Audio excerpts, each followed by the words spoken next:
Hello and welcome to Dingoes Ate My Podcast. This week we're talking about Buffy the Vampire Slayer, the episode Angel. I'm Paul. I'm Dave. And Justin. This episode originally aired on April 14th, 1997, attracting 3.4 million viewers.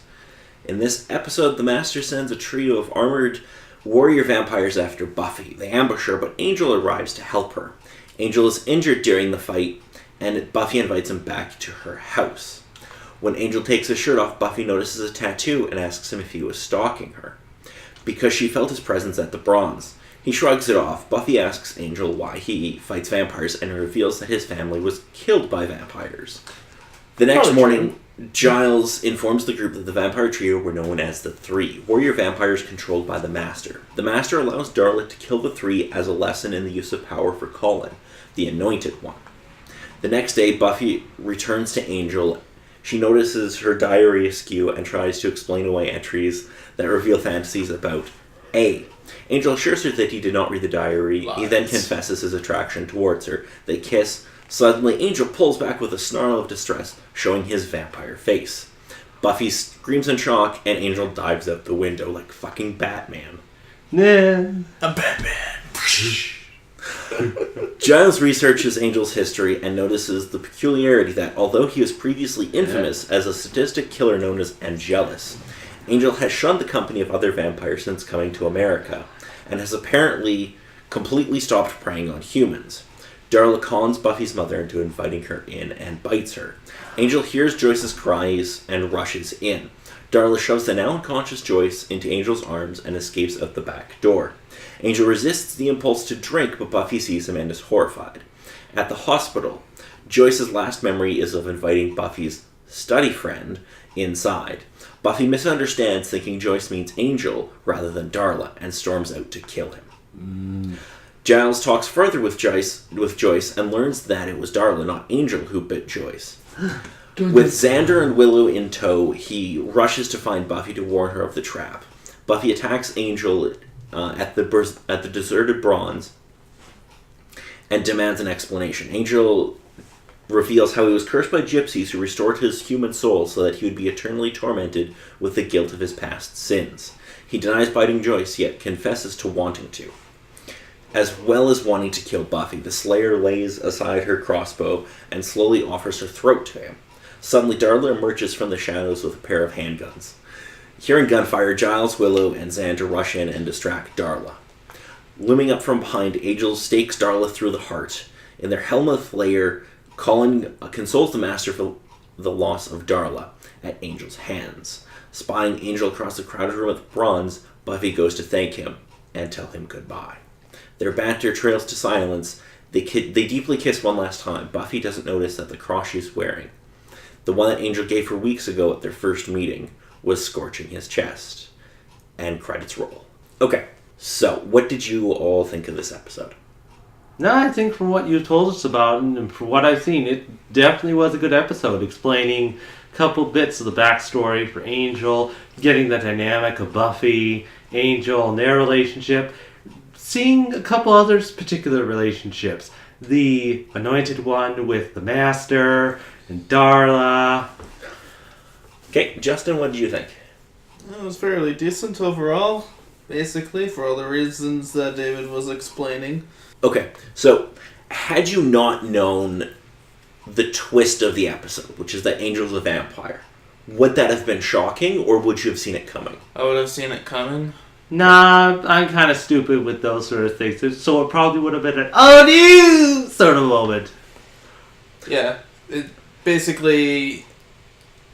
I mean, the first time you see him is like at night at the bar, and you don't really see him at school. Wait, but he is, like, he's clearly older than that. Yeah. Like, just in physical appearance, he's not 18. Okay, fair enough, but I mean... I know what you mean. Like, they've clearly gone out of their way to never show him in daylight. Exactly. So, Yeah. and he's kind of mysterious and knows some things that he probably shouldn't. So that kind of gives some clues early on before the big reveal. Nah. Yeah, they've definitely... They've left a trail that you could follow to figure it out, but it's subtle enough that you might not. Yeah. You have to be paying attention. But I love how at the Bronze early on they're having the annual fumigation party. yeah, I question why they would be having a party for that sort of thing. It's tradition. Tradition! I love how at the end of their conversation, Willow, she hands up her shoe and she's like, "You want to freeze a drink, Xander? Because it's got a bug on it." You just gotta love that Xander Willow dynamic. They're amazing together. Buffy gets jumped by the 3 as we cut to the theme song. Oh man. Early on in the episode. And then, in the most convenient moment ever, Buffy invites Angel in just in the nick of time.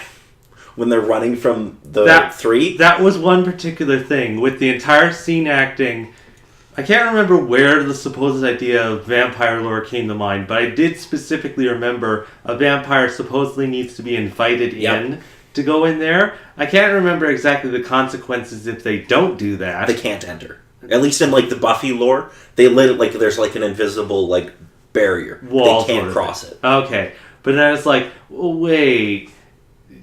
She does technically say, like, come inside or something. Get inside. It's an invitation. Wait, does that supposedly count? And then she explained the thing. It's like, oh, okay, I guess I can live with that. That's an and actual thing, actually? In the Buffy lore, vampires have to be invited into a house. Oh, so basically, what's-her-face wouldn't have been... If she wasn't invited in, she wouldn't be able to get in. Exactly. Yeah. That's funny. But then it goes through the whole sequence of that as well. Just sort of refresh. It's like, oh, shoot, she invited her in. Things are going to get horrible. So basically, all the other vampires would be stopped at the door and can't get in. Yes. Yeah. That's silly. But they can enter, like, public buildings. Like schools or things like that, obviously. I see. Yeah. It's odd, but okay. Yeah. No, I mean, it makes sense that they can go into public buildings. Yeah, I know. Because it's open to everybody. Sadly, also vampires. Oh, no! Okay, so Buffy invites Angel in, and he has, like, a cut on his stomach. And she's like, "Oh, here, I'll patch you up." And then, conveniently, her mom walks in, and she's like, "Oh, shit." And she tries to rush her mom upstairs, and she's like, "Why don't you go upstairs, get into bed, and I'll bring you a cup of hot tea." And Joyce is just like, "That's sweet. What did you do?" Yeah. Mm-hmm. This game has been played on me before. I know how it goes. I love Angel's selective answers to everything Buffy asks him. It's like, how did your parents die? Vampires. Vampires? Technically correct. Technically. Yeah. Just get into all the details of the things. The best kind of correct. Okay, so here's where I start having kind of issues with this. Meh. Because it's like, okay, so Angel's going to stay over, and because the 3 could still be outside or whatever. And I'm like, God damn it, Angel, she's 16, this is creepy. Well, there is that. There's also Buffy's kind of concern for a person she supposedly cares about. There's Angel with, I don't want to deal with that kind of shit. But... yeah, it was most likely a case of, sure, he stayed the night, but as soon as before it was morning, he's like, okay, see you. No, he didn't. He stayed there. Oh, stayed in there. He literally stayed in her room for like 24 hours. And what else was he gonna do, staying in her room? Why didn't he leave like 2 hours later? Oh, okay, that's why he made that comment about hiding in the closet. Yeah, maybe he literally was. Maybe because he wasn't kicked out. I love... So they go to they're in the library, and Willow asks Giles, like, "Why do you always know everything?" And he's like, "Well, I was here from midnight to 6 a.m., like, researching." And he's like, "You weren't?" And she's like, "No, I was sleeping." Like a normal person would do, Willow. It's okay. Oh. Okay, Buffy and Giles have quarterstaff training. Yes. Which is amazing. Because Giles is like, "Now put on your pads." And she's like, I won't do that. I don't need them. Which, on the one hand, is like, there's the chance he could be good, but no, most likely he's she's just the Slayer. Yeah. This isn't going to end well for Giles. Pretty much. Yeah. So we cut back later that night, and Angel stayed in her room all goddamn day. God damn it. Meh. like, if he was kicked out, then he wouldn't be able to get back in. No, without being he's been invited. Yeah, well... Yeah, so in general... You have to go, like, there's a whole ritual you have to go through to remove the invitation. Ah. Really? Yeah. Again, that's in the Buffy lore. I don't know about other vampires. Is that, like, explained later in the series? Yes. Ah. Oh, In season 2, we will get into that. Okay, I wasn't sure on that. Meh. Yeah, so Buffy and Angel kiss, and Angel is revealed to be a vampire, which obviously freaks Buffy out. Which, yeah, kind of Like, makes a fucking decent amount of fair, sense. but- Because with all the things she kind of deals with, she kind of deals with a whole bunch of things, but the guy that she somewhat kind of likes turns out to be a vampire. Oh, shoot. And we find out he's like 240 years old. Well, he did say he was older. Yeah, he did. Again, technically correct. The vest I cop. am older than you. Okay, so they're sitting outside the next day, consoling Buffy, and then Cordelia walks by and gives us a lesson in economics. Yeah. Because she's wearing this dress and she sees some other girl in the exact same one, and she's like, this is what happens when you sign free trade agreements. We then see Darla meeting with Angel, and she brings up that Angel has some kind of a curse. Yes. We don't know what kind yet. Yeah, he doesn't get the whole spiel of everything, but then she also... No, I think at that point when they were chatting, they kind of go through their history. A little bit, yeah. That They hint at it. they had a bit of a history together. Yeah. So Buffy's talking to Willow at one point, and she's like, you just have to make a move with Xander. And she's like, no, that way leads to madness and sweaty bombs. Yeah. Awkwardness. It's so good. Okay, Angel's creeping around Buffy's house, and then it ends up saving Joyce from Darla. And it's like, God damn it, Angel, stop being so creepy. There's only so much that can be done. Because A, you care about the person, and you don't want terrible things to happen, but it also results in you looking very creepy, dude. Oh, Buffy gets a pretty great badass moment after throwing Angel through the window. Get the flip out of my Where, house. like, she throws him out, and she's like, you come back, I'll fucking kill you. Like, she doesn't, obviously, I'll say, I'll fucking kill you, because this is broadcast television. True, but still, point still stands. Yeah. And then we get to see Buffy with a crossbow. Yes. Which is... Well, the crossbow training. And that the shot of Buffy holding the crossbow while she's laying down, that's going to be used a lot in the opening credits. Duly noted. Gotcha. And then Angel attacks Buffy, and I'm just like, this seems like a bad strat. Yeah. Like, right away. Like, what's your plan here? Yeah. It doesn't make sense. But after I sort of saw the arrow hit off to the side, it's like, this is probably going to end a bit more in a discussion and a bit more backstory, isn't it? And then they did, and I was like, okay. Okay, so in this scene, I think it's the first time we hear it, but they have this, like, vampire growl sound. Yes. I love that sound effect. It's so cool. I don't know how to explain it. You just kind of have to. No, you hear it, and it's kind of a evilish growl, and you're like, oh man, he vicious. And then they finally go in and explain Angel's curse. Because of them darn gypsies. So, okay, I want you two to try to explain this curse. I only caught like the cliff notes of it. I think it... Oh no, I think it was the basis of how the curse was sort of... And what the curse is. I think it's just the fact that they gave him back his human soul. That was about as much as I kind of got from it. It's like, okay, he's a vampire, but he has a human soul, so he can feel horrible guilt. Okay, but deuce. That is very Cliff Note-y. Do you have anything to add, Justin? Goddamn gypsies?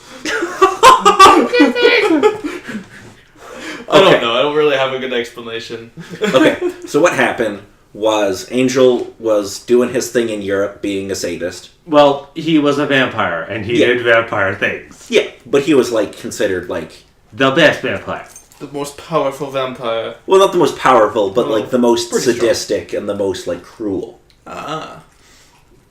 But he makes a mistake of killing this Romani girl. Yes. And her family is like, well, if we just kill him, that's not really a punishment. So the idea was, when you're a vampire, you lose your soul. So you have no conscience, no morality. Basically. So by cursing him with his soul, he has to feel guilt for everything he's ever done as a vampire. Yeah. Which is a pretty good, like, fuck you. Nah, decent Generally. enough. Like, sure, there's the fact that, oh, I don't like you, particular person, you can die, so you do not exist anymore, but that kind of leaves the baggage of, you did all these particular things, and now you have to live with for it. But then it's like, okay, here's this particular thing that feel bad. Feel all the badness for it. And then Angel just kind of mopes around for 100 years. And It's like, oh my god, not only did I kill my family, I killed all those people in all those horrible ways. Oh god. Oh, okay. So when Darla has her, like, vamp face on, Yes. and she tries to talk, Uh, the teeth, I think it's the teeth that are the biggest issue. eh. Because, like, it sounds like she has a lisp every time she talks. I didn't really notice that. Makeup-wise, with all the particular stuff, I'm kind of amazed you can somewhat see through that with how pointed down everything is with the eyebrows. The makeup is kind of, like, Yeah. crazy, like the ridges on the forehead and everything. But that's kind of the thing I noticed. I probably have to watch the episode again to get what you mean. I noticed, like, the slur, like, you could hear, like, every time, especially when she's hitting S's, it's really noticeable. At least Darla brought guns to this. I was kind of like, oh shoot, vampire with guns. Like, at least she was smart enough to, like, I'm fighting who's, like, technically, yes, Buffy is a superhero. But I can still just shoot her. Yeah, if she gets shot, that's gonna be pretty tragic, you know? Yeah, like, Well, the only one who did kind of get shot was Angel, but he could kind of take it, despite the fact it hurt like hell. yeah, it just hurts like hell. It won't kill him, though. He's a vampire. Blah. So Angel stakes Darla, and the shot of Angel in the darkness with, like, just the red around him Yeah, is really cool. The two contrasts, with Angel in the red and Buffy kind of in the light or blue. Yeah. The other particular thing that sort of crossed my mind was when Darla was fighting Buffy, she climbs on top of the pool table and starts going after her. Buffy comes up and pulls her legs out to have her fall and pushes the pool table away, and she does the classic sliding away, shooting at her target sort of thing. I know. It's like they were like, how much like a John Woo movie can we make this? And I was kind of like, I understand that the sliding back shooting thing is a decent trend, but have they done it on pool tables that much? Because she wasn't sliding, the pool table was. So after Darla gets staked, we cut back to the Master, and he's having a temper tantrum. Oh god, the family dynamic with the Master within this episode was definitely interesting. Because on the one hand, he's the big bad of the season, and it's like, oh goodness, the Master, if he comes back, all things are gonna be all bad, oh god. But he's like, oh, I figured that you three would be perfect for taking out the Slayer, and yet you failed. Killing you would most likely be the best option, but what would be the point in that? Then Darla kills them. It's like, that's how you do it. And just the whole family dynamic of that, and the little bit of silliness, it's like, there's comedy relief, but then the villain's kind of doing it. So it's kind of a yay, but kind of a what? So after the Master has his temper tantrum, we cut back to the Bronze, and Buffy's wearing the cross necklace, and I'm sure that won't come up ever again. Well, I think this is like the second time that comes up in some capacity. Yeah, but Since the pilot? Yeah, since the start of it. I'm sure that that won't be important to the rest of this episode. Then she sees Angel across the room, and they go and they start talking, and they kiss, and then the cross burns into Angel's chest. And now he has a cross in his chest. Which, like, logically, shouldn't that just, like, keep hurting him for eternity? Like I a don't know. burned cross in his chest? Yeah, like, shouldn't that continuously burn until he dies? Well, I don't know. I'm not exactly all up to date on my vampire lore, in Buffy or in general. But technically, he's got a cross on him at all times. Yeah, but it's not a physical object, it's a burn. So I think at the very It most was a it would joke. be I think at the very most, if it doesn't stay as a red, goopy burn, it's gonna turn into a scar. So he will literally have a chest. The burn effect looks really good, though. Not definitely. Like, the makeup He looks matched it up really fairly good. decent. And I kind of love that moment. Like, it's kind of a cool little way to end the episode. It's like, they can never see each other again. At least Angel has something to Yeah, remember. I'm Buffy sure. by. I'm sure that that's the end of this relationship, and Yeah, we we'll won't get never any see more. Angel again. I'm also sure that we'll never see Angel and Buffy together again. Oh no, this is the last time. We're not going to bother doing any of that again. Chin stroking. Alrighty, so for music in this episode, there's actually only one song, and that is by Sophie, I'm going to potentially butcher this last name, Zelmani. It's a Swedish name, I don't know if I pronounced that right. It's I Will Remember You, or I'll Remember You. Again, she wasn't a huge deal in America. Too huge. She had a couple of big albums in Sweden, where she's from. I think one hit #1 in Sweden and a couple like 2s and 3s. No. So quite successful in Sweden. No, I think on the whole, usually most of the song cues and whatnot, I somewhat noticed, but within this episode it was kind of hidden in the back and sort of matched up with the moment nicely enough that I actually wasn't too drawn to the music, more to the action. Yeah, it's literally that's the only song that plays, and that's when Buffy and Angel are talking at the end of the episode. Yeah, I was sort of thinking about it. It's like, wait, when was that song playing? It's like, oh, it was during that. Oh, that was what distracted me. Okay. So, I'm going to add a new segment now, and that is international titles for the episode. Uh-oh. Okay. So this one's not called Angel. Well, it is in some countries. Well, countries doesn't have Angel.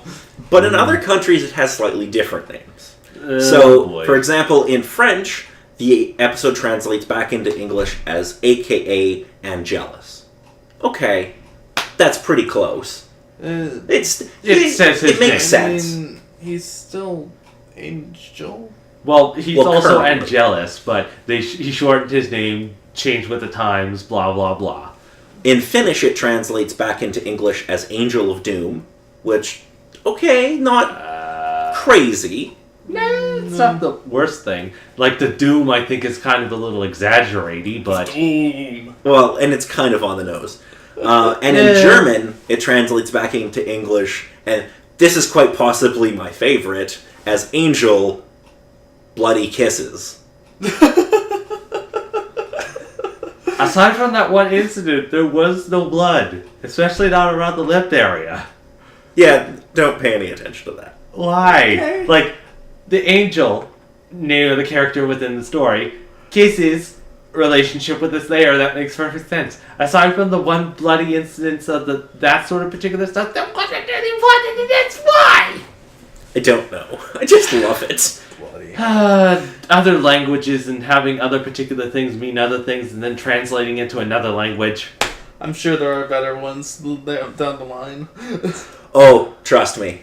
When we get to next week's episode... Oh dear. We're gonna have good times. Oh dear. This is Sure. the one you've been warning Justin about, isn't it? Yes. But before we get to that, what are your ratings for this episode? Out of 10. Well, Let's start with Dave. Well, on whole, with what I understand about the series and all the bits and pieces that I've seen, I'll probably rank it around 7 still. It's a decent enough episode for everything it did, and at the time, this definitely would have been one heck of a bombshell. But, as it was definitely good. There wasn't anything really terrible about it. I think the biggest thing that I absolutely enjoyed was the dynamic with the Master and the Anointed One, just having that family dynamic. It's like, he has a family. It'll be so nice when they can go out for a picnic. Oh wait, he's trapped in there. Oh well, we'll have to wait till the end of the season.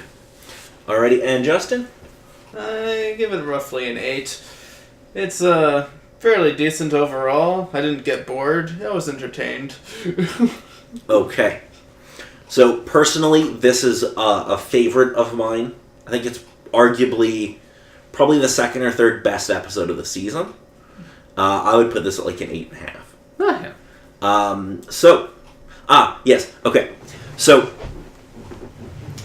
what do you think of the Buffy-Angel relationship so far? Well, better love story than Twilight. Okay, so we are going to chat about Twilight later, and I will have probably a 10-minute rant. So we're gonna do an episode comparing the two at some point. Oh boy. To be honest, though, I don't see too much of a problem with it. From my standpoint. Other than the fact that Angel's 240 years old. I don't care. And Buffy's 16. I don't care. I've seen weirder relationships in anime, so... That's not an art... Okay. Yeah. David? With my stance on the whole entire thing, I mostly kind of see it from two angles. The first angle is just the basis of two characters within a relationship.